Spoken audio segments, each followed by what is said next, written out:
خو دغه معاشره نن سبا دې حد ته ورسېده چې بچی را پاسېږي هغه پلار باندې ګزار کوي، هغه پلار قاتل ګرځېږي. کوم پلار چې ټوله ځواني د دې بچي په پرورش کې صرف کړې وه پلار وژني.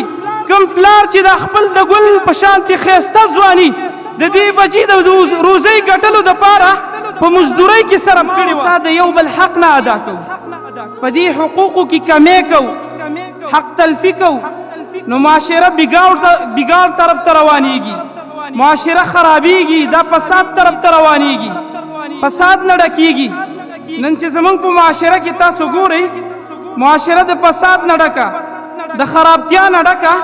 د دې یو وجه هغه دا هم ده چې موږ د هر چا حق په خپله طریقه باندې صحیح طریقې سره نه ادا کوو. اسلام موږ ته د مور او پلار حقوق راښودلي، خو بچی د مور او پلار حق نه ادا کوي. ځکه په کور کې جنگ جګړې پیدا کېږي، ځکه معاشره خرابېږي. اسلام موږ ته د بچي حق راښودلی، خو بچی هغه موږ داسې ګڼو یا خو بیخي ونازو، هغه د حقوقو نه ورپسې ورواوړو، هغه اشیا چې شریعت حرام کړي دي هغه هم ورته جایز کو، هغه هم ورته مهیا کو، هغه هم ورته ورکو، او یا بیخي حق تلفي وکړو، بچي ته حق نه ورکو.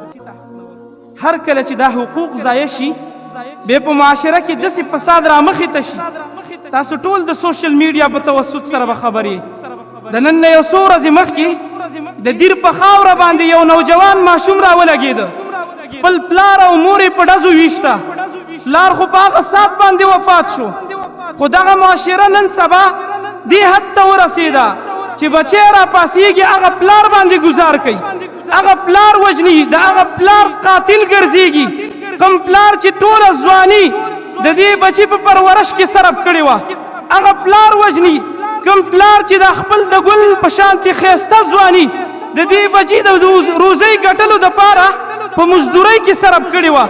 ای زما محترمو دا څه وجه ده؟ د دې بنیادي وجه او مقصدي وجه هغه صرف او صرف دا ده چې پلار کله صحیح طریقې سره حق نه ادا کوي او کله بچی په صحیح طریقې سره حق نه ادا کوي.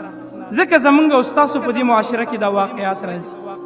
دا واقعه ډېره د درد او د افسوس واقعه ده، خو دا د افسوس دپاره صرف مه خاص کوئ، د دې نه عبرت واخلئ. دغه ماشوم زمونږ په کور کې هم پیدا کېدی شي، زما په کور کې هم داسې حادثه راتلی شي.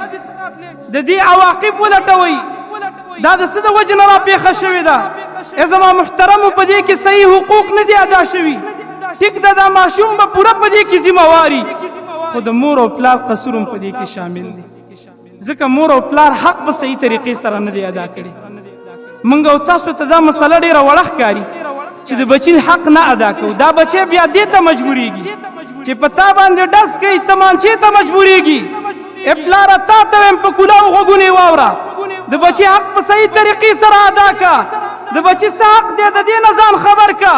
جومات ته راشه، د عالم سره کښېنه، عالم نه تپوس وکړه چې په ما باندې د خپل اولاد کوم حقوق دي چې زه هغه ادا کړم.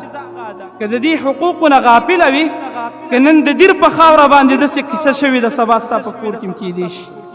دې قیسې ته بیا ځان تیار وساته، د بچي حقوق وپېژنئ.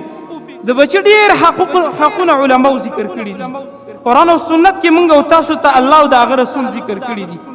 دای په موږ باندې حق دی چې موږ د بچي ښایسته تربیت وکړو، ځکه چې کله په تربیت کې کمی راشي بیا داسې واقعات منځته راځي، بیا داسې قاتلان ګرځېږي چې بچی د چا نه چې پیدای هغه وژني، خپل پلار وژني، خپل مور باندې ډز کوي. داسې واقعات منځته راځي کله چې د بچي تربیت په صحیح طریقې باندې ونشي.